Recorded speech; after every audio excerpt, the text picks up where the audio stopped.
Assalamualaikum warahmatullahi wabarakatuh. Alhamdulillah kita jumpa lagi pada pembelajaran matematika. Bagaimana kabar kalian semuanya? Mudah-mudahan kalian semuanya dalam keadaan sehat dan tetap semangat ya untuk belajar matematika. Sebelum kita mulai, mari sama-sama kita baca Bismillahirrahmanirrahim.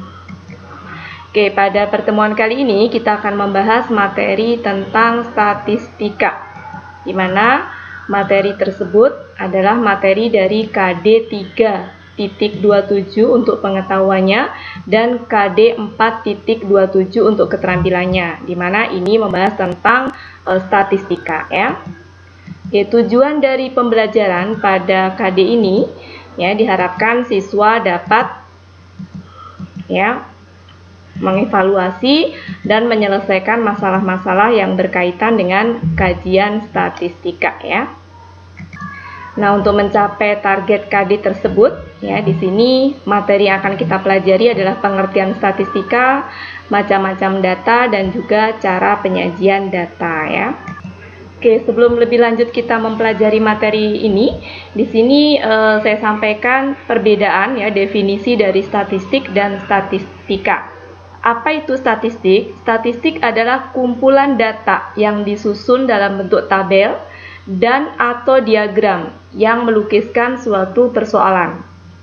Sedangkan statistika adalah pengetahuan yang berhubungan dengan cara-cara pengumpulan data, pengolahan atau penganalisaannya, dan penarikan kesimpulan berdasarkan kumpulan data dan penganalisaan yang dilakukan. Oke, karena statistik ini berkaitan dengan data, maka kita harus tahu apa itu data. Data adalah sejumlah informasi yang dapat memberikan gambaran tentang suatu keadaan atau masalah ya. Adapun macam-macam data, di sini ada 4 jenis ya. Ada yang pertama data tunggal dan data kelompok, ya dibedakan ada 4 jenis ini ya. Yang kedua adalah data kualitatif dan data kuantitatif. Yang ketiga data primer dan data sekunder. Yang keempat data internal dan data eksternal. Nah, dalam hal ini kita akan membahas atau data yang sering kita gunakan ya di sini itu adalah data tunggal dan data kelompok ya. Nah, di sini saya akan memberikan contoh perbedaan antara data tunggal dan data kelompok. Oke ya. Nah, inilah data tunggal. Oke, lihat sebelah kiri itu data tunggal ya. Oke, perhatikan perbedaan data tunggal dengan data kelompok. Data tunggal ada yang penyusunannya seperti ini bentuknya, ya, diuraikan. Sedangkan ada juga yang dalam bentuk tabel seperti ini, ya, di mana sebelah kiri adalah datanya, sebelah kanan frekuensi.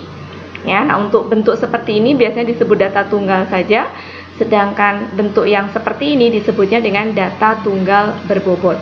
Ya, adapun data kelompok itu nilainya itu berupa ring atau rentan, misalkan 3 sampai 4, 5 sampai 6. Nah, bedakan dengan yang data tunggal berbobot ya, dia datanya tunggal ya, sedangkan ini dalam bentuk ring atau rentan.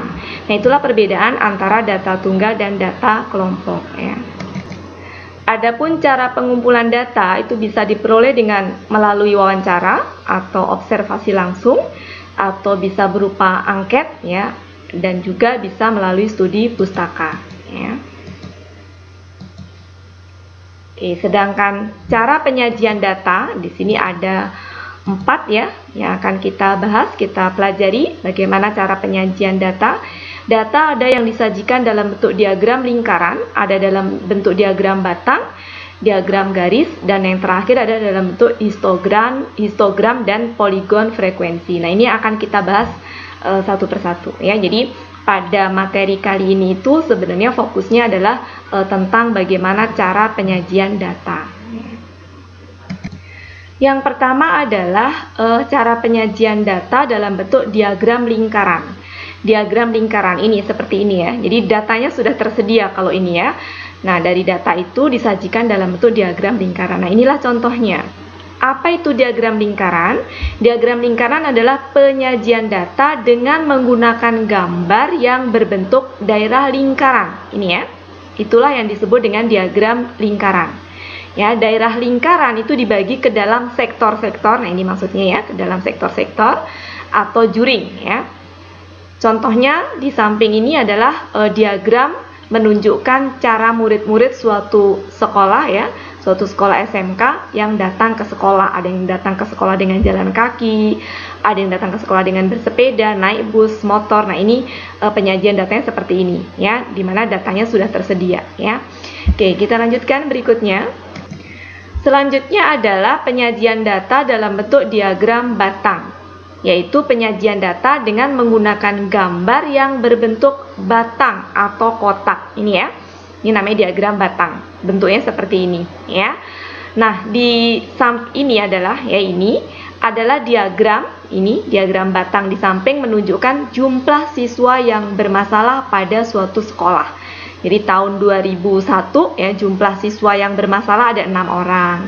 Tahun 2002 jumlah siswa yang bermasalah 10 orang. Begitu ya cara membacanya. Oke, ini adalah penyajian dalam bentuk diagram batang. Oke, bisa dibedakan ya. Tadi dalam bentuk lingkaran, sekarang dalam bentuk diagram batang. Oke, yang ketiga adalah penyajian data dalam bentuk diagram garis. Oke, perhatikan ini ya, bentuknya garis. Nah, bagaimana cara membacanya? Ini adalah data produksi padi dari tahun 2000 sampai 2006. Di sini dalam bentuk ribuan ton. Ya, tahun 2000 kita lihat produksinya 200.000 ton. Perhatikan, tahun 2000 produksinya ini. Taruhnya di tengah ya. Di sini 200. Tahun 2001 produksinya adalah ini 300 ya. Tahun 2002 produksinya adalah 400. Cara bacanya seperti itu ya. Oke, itu ya. Kita lanjutkan berikutnya.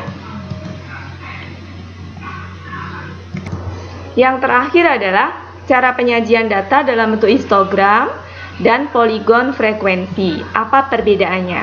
Histogram adalah penyajian distribusi frekuensi menggunakan gambar yang berbentuk diagram batang tegak. Perhatikan gambar ini. Inilah yang disebut dengan histogram. Ya, yang berwarna-warni ini yang bentuknya adalah berbentuk diagram batang tegak ini. Itu namanya histogram. Adapun poligon frekuensi ini ya, jika setiap tengah-tengah sisi atau persegi panjang yang berdampingan dihubungkan dengan suatu garis, akan terbentuk diagram garis yang disebut poligon frekuensi. Maksudnya ini ya. Jadi kalau titik tengah dari histogram ini, tengah-tengahnya di sini, kemudian tengah-tengahnya lagi di sini, yang ini di sini. Nah, titik tengah-tengah itu kita hubungkan dengan garis, maka akan terbentuk yang disebut dengan poligon frekuensi. Ya. Jadi saya ulang, kalau yang berbentuk garis, yang dia adalah gabungan dari titik-titik tengah dari histogram, ya, itu adalah poligon frekuensi. Sedangkan yang bentuknya batang tegak ini, ya, itu adalah histogram. Ya. Oke, untuk lebih jelasnya perhatikan beberapa contoh soal berikut. Ya, akan kita bahas satu persatu. Nah, yang pertama adalah contoh soal diagram lingkaran. Oke, contoh yang pertama, diagram berikut, ini maksudnya ya, menunjukkan cara murid-murid suatu SMK datang ke sekolah. Jika jumlah murid semuanya adalah 480 orang, maka banyaknya siswa yang datang ke sekolah dengan berjalan kaki. Oke, jadi jumlah siswa secara keseluruhan diketahui ya, 480 orang. Jadi jumlah siswa keseluruhannya adalah ini. Kemudian ditanya banyaknya siswa yang ke sekolah berjalan kaki. Jadi yang ditanya jumlah yang berjalan kaki. Sementara data yang tersedia ini dalam bentuk diagram lingkaran. Yang berjalan kaki tidak tahu berapa, tetapi tahu di sini yang bersepeda adalah 60 derajat. Yang naik bis 72 derajat, yang naik motor 45 derajat, ya. Nah, kita akan menyelesaikan soal ini. Perhatikan baik-baik penyelesaiannya ya. Oke, kita akan melihat penyelesaiannya. Oke, ini data yang tersedia ya. Yang disajikan dalam bentuk diagram lingkaran. Ya, langkah pertama adalah yang ditanya di sini adalah banyaknya murid yang ke sekolah dengan berjalan kaki. Ya. Maka sedangkan di sini derajatnya tidak tahu yang berjalan kaki. Ya. Kita masih ingat bahwa total lingkaran itu derajatnya adalah 360 derajat. Ya, kalau ini diketahui maka yang berjalan kaki dengan mudah bisa kita ketahui. Ya, dari mana? Bisa kita peroleh dari total semuanya 360 dikurangi ya, yang sepeda, yang bis, yang motor kita jumlahkan 60 tambah 72 tambah 45 ini. ya. Yang ini kalau kita jumlahkan 177 derajat. Sehingga 360 dikurangi 177 sama dengan 183 derajat. Oke, selanjutnya ditanya banyaknya murid yang berjalan kaki. Kita tahu tadi jumlah total semuanya adalah jumlah siswa semuanya 480. Kalau yang ditanya adalah murid yang berjalan kaki, maka cara mencarinya adalah ini yang ditanya ya, yang berjalan kaki. Maka yang jawabannya adalah derajat dari yang berjalan kaki, itu yang ditanya ya, dibagi derajat total kali jumlah murid total. Itu cara mencarinya ya.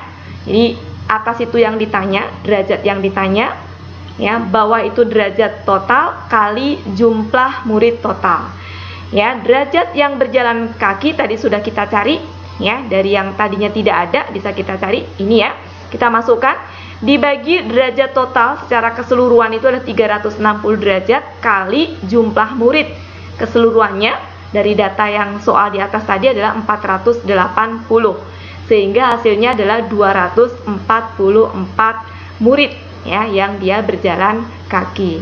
Oke, seperti itu ya cara penyelesaiannya. Kita lanjutkan masih tentang soal tentang diagram lingkaran ya, contoh yang kedua. Dari hasil penelusuran tamatan pada sebuah SMK dinyatakan dengan diagram berikut. Ini ya tamatannya ya. Jika jumlah yang bekerja 135, jadi dari diagram ini ya, wira swasta di sini siku-siku, artinya berarti seperempat lingkaran, yang bekerja 45%, yang menganggur 10%, yang melanjutkan kuliah tidak tahu di sini ya.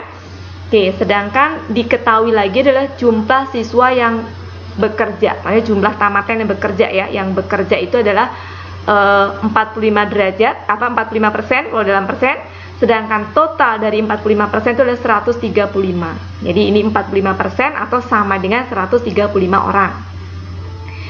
Ya, jadi itu yang diketahui, jumlah yang bekerja diketahui 135 orang. Yang ditanya adalah banyaknya tamatan yang melanjutkan kuliah, yang ditanya yang kuliah. Oke, bagaimana cara penyelesaiannya? Perhatikan. Oke, yang ditanya adalah yang kuliah, ya. Maka di sini yang kuliah perhatikan, persennya nggak tahu, ya. Persennya tidak tahu, ya.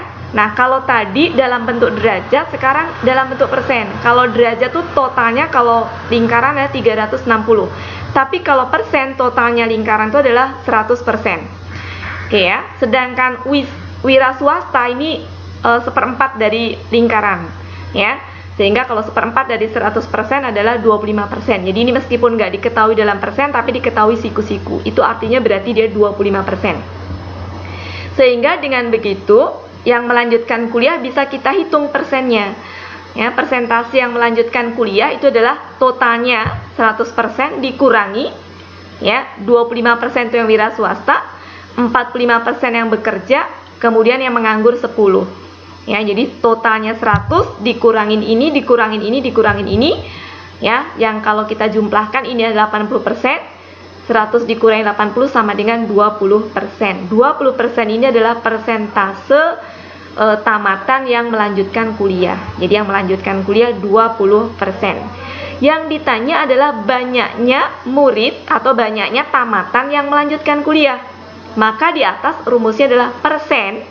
Yang ditanya adalah yang melanjutkan kuliah ya, berarti persen yang melanjutkan kuliah dibagi persen yang bekerja yang diketahui ya. Jadi persen yang ditanya dibagi persen yang diketahui kali jumlah yang diketahui. Ya. Cara mencarinya seperti itu. Di sini persen yang melanjutkan kuliah dari sini 20%, yang bekerja 45%, dan total tamatan yang bekerja dalam orang ya, itu adalah 135 orang. Yang kalau kita hitung, kita coret persennya. Yang kalau kita hitung ini hasilnya adalah 60 orang ya. Oke, soal berikutnya adalah soal dalam bentuk diagram batang. Tabel di bawah menunjukkan jumlah siswa bermasalah pada suatu sekolah. Ya, ini ya. Maksudnya diagram batang ini ya. Tentukan jumlah siswa yang bermasalah dari tahun 2001 sampai dengan 2004. Oke, ini tahunnya. sedangkan ini jumlah siswa yang bermasalahnya, ya. Oke, bagaimana cara menyelesaikannya? Yang ditanya jumlah siswa yang bermasalah tahun 2001 sampai 2004, ya. Oke, jawabannya adalah kita hitung dari 2001 sampai 2004. Berarti 2001 yang bermasalah berapa? 6 orang. Kita tulis 6. Selanjutnya 2002 yang bermasalah berapa? 10. Kita tulis 10. Yang tahun 2003 yang bermasalah berapa? Oke, lihat. Ini letaknya posisinya tengah-tengah antara 12 sampai 14. Berarti 13, ya. Kita hitung 13. Ditambah kemudian yang tahun 2004 yang bermasalah adalah 10. Kita jumlahkan. Oke, semuanya kita jumlahkan, total adalah 39 siswa yang bermasalah dari tahun 2001 sampai 2004, ya. Seperti itu cara penyelesaiannya. Kita lanjutkan contoh soal nomor 2. Ini masih tentang diagram batang, ya. Diagram batang berikut menggambarkan kondisi lulusan dari suatu SMK dari tahun 1992 sampai tahun 1996. Yang ditanya adalah banyaknya lulusan yang bekerja, ya, yang bekerja dari tahun 1992 sampai 1995. Oke, perhatikan baik-baik. Yang ditanya yang bekerja, ya. Di sini ada diagram batangnya, perhatikan. Yang warna hijau itu adalah yang bekerja, ya, lulusan yang bekerja. Yang warna oranye itu adalah lulusan yang melanjutkan belajar atau melanjutkan kuliah. Sedangkan yang merah itu adalah lulusan yang menganggur. Oke, kita akan menghitung lulusan yang bekerja itu jumlahnya berapa dari tahun 1992 sampai 1995. Berarti yang kita amatin adalah yang bekerja saja, yang warnanya hijau. Yang pertama itu, ya. Akan kita hitung. Oke, perhatikan. Dari tahun 1992 sampai 1995. Oke, dari 92 yang bekerja, ya, yang warna hijau ini berapa? 200, kita tulis 200. Kemudian tahun 93, ini 200, tengah-tengah antara 200 sampai 250, ya, letaknya, ya. Berarti 225, kita tulis 225. Selanjutnya ini 200, selanjutnya yang ini 1995 250. Oke, yang ditanya hanya sampai 1995. Berarti ini nggak masuk, ya. Kalau kita hitung semuanya adalah 875. Jadi ada 875 lulusan yang dia bekerja dari tahun 1992 sampai 1995. Kita lanjutkan contoh soal yang ketiga, yaitu diagram garis. Bentuknya garis seperti ini, tapi bagaimana cara membuatnya? Perhatikan baik-baik. Ini contoh soalnya. Data lulusan SMK Bina Sejahtera 2 Kota Bogor yang bekerja sesuai dengan bidangnya dari tahun 2003 sampai tahun 2007 sebagai berikut, ya. Perintahnya adalah buatlah diagram garisnya. Ini tabelnya, ini data yang diketahui, ya, yang diminta hanya dari tahun 2003 sampai 2007. Oke, tahun 2003 kita bikin tabel, ya. Caranya adalah di bawah tahun, ya, di sini frekuensinya atau jumlah siswanya. Tahunnya di sini 2003 sampai 2007. Kita bikin 2003, 2004, 2005, 2006, 2007. Selanjutnya frekuensinya adalah kita bikin, ya. Di sini itu misalkan 80, mulai dari 80, 100, 120, di sini 140, 160, 180, 200, ya. Oke, sekarang kita lihat tahun 2003 itu 80. Jadi tahun 2003 kita tarik ke sini 80, kita bikin titik. Kemudian tahun 2004 adalah 100, ya. Kita bikin titik sampai di angka 100. Oke, di sini, ya. Kemudian 2005 160, kita tarik ke atas di titik 160. Tahun 2006 adalah 120 di sini. Tahun 2007 adalah 200 di sini. Selanjutnya titik-titik itu kita hubungkan hingga membentuk garis. Nah, itulah diagram garisnya. Begitu, ya, tidak sulit, ya. Saya yakin kalian semuanya pasti bisa. Selanjutnya yang terakhir adalah contoh soal dari histogram dan poligon frekuensi. Perhatikan data pada tabel distribusi frekuensi. Ini tabel yang disebut dengan tabel distribusi frekuensi, itu seperti ini bentuknya. dari nilai ujian matematika 50 siswa kelas 11 SMK Bina Sejahtera 2 Kota Bogor berikut ini. Jadi ini tabel ya. Tabel distribusi frekuensi nilai matematika SMK Bina Sejahtera 2 kelas 11 ya. Berdasarkan data pada tabel ini, buatlah gambar histogram dan poligon frekuensinya. Oke, simak baik-baik ya cara membuatnya. Oke, kita buat tabel ya. Ini adalah soalnya tadi, nilai yang dari soal di atas tadi ya, nilai dari 50 siswa SMK Bina Sejahtera 2 Kota Bogor ya, kelas 11 nilai matematikanya ini. Frekuensinya adalah ini. Jadi nilai siswa yang antara 50 sampai 54 ada 2 siswa. Begitu cara bacanya dan seterusnya. Ini datanya yang diketahui. Nah, dari data itu kita akan membuat nih ya, yang perlu kita butuhkan di sini membuat tepi. Kita akan mencari tepi bawah kelas. Kita akan mencari juga tepi atas kelas. Kita akan mencari juga nilai tengah. Oke, bagaimana cara mencarinya? Perhatikan baik-baik. Untuk mencari tepi bawah kelas, kita perhatikan nilai yang kelas ini. Ini nilai pada kelas pertama, kelas kedua, kelas 3 gitu ya, dan seterusnya.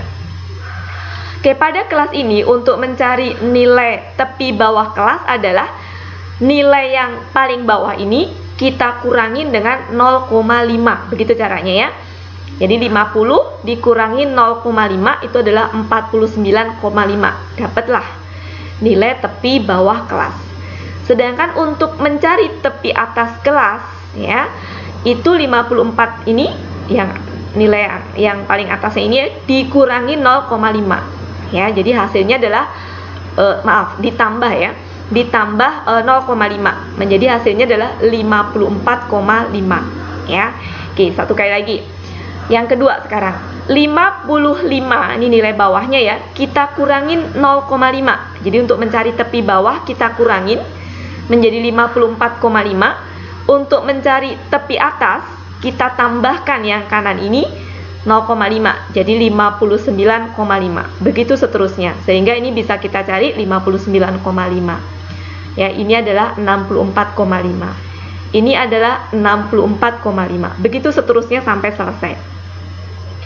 Ya, setelah kita mencari selesai tepi bawah kelas sama tepi atas kelasnya, selanjutnya kita mencari nilai tengah. Cara mencari nilai tengah, gunakan jari kalian. Perhatikan baik-baik. Kita menghitungnya cukup dengan melihat kelas pertama. Perhatikan ya. Kalian bisa menggunakan jari. 50, 51, ini 50 sampai 54 berarti 50, 51, 52, 53, 54. Nah, dari 50 sampai 54 itu, tengah-tengahnya itu angka berapa? Lihat jari kalian. Ya, 52. Jadi dari 50 ke 54 adalah 52. Ya, kalian bisa lihat ke layar ya. 52. Oke, nilai tengahnya 52. Ya, begitu seterusnya cara mencarinya. Ya, atau lebih gampangnya, kalau kalian sudah mencari yang pertama dapat, maka ke bawah mudah. Ya. Yang ini 50 ya, bawahnya 50 menjadi 52. Maka cukup dengan menambahkan 2. Berarti kalau 55 menjadi 57. Kalau 60 maka menjadi 62. Kalau 65 menjadi 67. 70 menjadi 72. 75 menjadi 77. 80 menjadi 82. Jadi mencari pakai jarinya cukup dengan sekali cari saja bagian atas, selanjutnya mengikuti. Begitu caranya. Nah, setelah mendapatkan ini, akan kita gunakan data ini, ya, tabel ini untuk mencari atau menggambar histogramnya. Oke, perhatikan baik-baik cara menggambarnya. Oke, ini data tadi, data tepi bawah kelas dan tepi atas kelas yang sudah kita cari pada slide sebelumnya. Oke, kita fokus ke sini, ke tepi bawah kelas dan ke tepi atas kelas. Cara mencarinya, ya, cara menggambarnya maksudnya ya, kita akan menggambar histogram dulu, histogram. Caranya adalah, ya, dari 49,5 sampai ke 54,5 itu kelas pertama.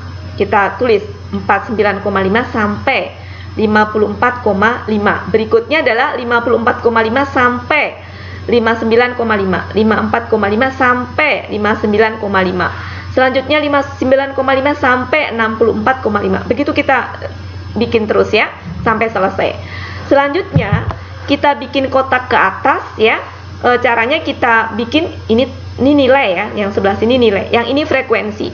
Pada kelas pertama frekuensinya 2. Kita bikin ya 1, 2 sampai maksimal terakhir terbesar 14. Misalkan kita bikin 1, 2, 3 sampai 14. Nah, yang kelas pertama dari 49,5 sampai 54,5 itu nilai frekuensinya 2. Maka kita bikin seperti ini. Ya, kita hubungkan 49,5 sampai 54,5 itu kita hubungkan ya dengan frekuensinya 2 ke atas 2. Ya, ini 2 ini. Sepanjang ini di sepanjang 49,5 sampai 54,5 itu ya itu nilainya 2 di atas. Maka kita garis. Ya, kemudian kita bikin kotak seperti ini. Selanjutnya begitu. Berikutnya 7. Jadi yang kelas berikutnya ini itu adalah 7 ke atas. Kita tarik ke atas 7. Kita bikin seperti ini gambar kotak. Nah, 7 ya. Selanjutnya kelas berikutnya ya, yang tadi sudah kita susun ke kanan tadi, itu berikutnya ada 8. Kita tarik ke atas 8. Ke sini. Begitu seterusnya. Selanjutnya adalah 14. Ya, kita tarik ke atas 14. Begini. Ya. Selanjutnya 10, kita tarik 10 sini, kemudian ya, dan seterusnya. Selanjutnya 6 ya. Selanjutnya 3. Nah, inilah yang disebut dengan histogram. Jadi cara menggambar histogram seperti itu. Kalian harus menentukan tepi bawah kelas dan tepi atas kelas. Ya, untuk menentukan tepi bawah dengan cara kelas bawahnya dikurangin 0,5, untuk menentukan tepi atas kelas dengan cara ditambah 0,5. Oke, seperti itu. Oke, selanjutnya dari histogram kita akan membuat poligon frekuensi. Tadi pada slide sebelumnya ya, perhatikan baik-baik slide yang sebelumnya ini, kalian tadi mencari nilai tengah. Caranya dengan menggunakan jari tadi yang sudah saya ajarin ya. Oke, nah ini akan kita gunakan untuk menentukan atau menggambar poligon frekuensinya. Oke, ini ingat-ingat ya, 52, 57 dan seterusnya. Oke, yang ini merupakan titik tengah. Ya, titik tengah dari nilai ini. Ya, yang kalau kita gambarkan dia itu nanti ya, ini adalah histogramnya. Saya salin histogramnya di sini ya. Ini histogramnya. Kemudian nilai tengah tadi itu letaknya di tengah-tengah dari 49,5 sampai 54,5, tengah-tengahnya di sini. Ya, tengah-tengahnya di sini. Kemudian tengah-tengah ini di sini. Tengah-tengah ini di sini. Tengah-tengah ini di sini. Tengah-tengah ini di sini. Di mana titik-titik tengah tadi itu kita hubungkan dengan garis menjadi seperti ini. Nah, ini tengah-tengahnya ya. Di tengah-tengahnya kita hubungkan dengan garis. Nah, inilah yang disebut dengan poligon frekuensi. Ya, oke, itu bagaimana cara membuat histogram seperti ini, bagaimana cara membuat poligon frekuensi seperti ini, ya. Oke, jadi kalau ditanya histogram seperti apa, poligon seperti apa, nah ini gambarnya. Oke, selesai sudah materi kita pada pertemuan kali ini. Jangan lupa ya, kalau kalian masih belum paham dengan video pembelajaran ini, bisa diulang-ulang lagi, atau kalian bisa memperdalam sendiri ya dengan melalui buku-buku yang kalian punya di rumah ya, atau bisa juga dengan mencari literasi dari searching di internet, ataupun mencari dari YouTube dengan materi yang sama ya. Oke, seperti itu ya cara kalian memperdalam materinya. Jangan lupa setelah video pembelajaran ini akan ada post test di GCR. Jadi tolong difahamin terlebih dahulu ya sebelum kalian mengerjakan post test yang ada di GCR. Oke, seperti itu ya. Kita jumpa lagi pada pertemuan yang akan datang. Mari kita akhiri dengan alhamdulillah. Assalamualaikum warahmatullahi wabarakatuh.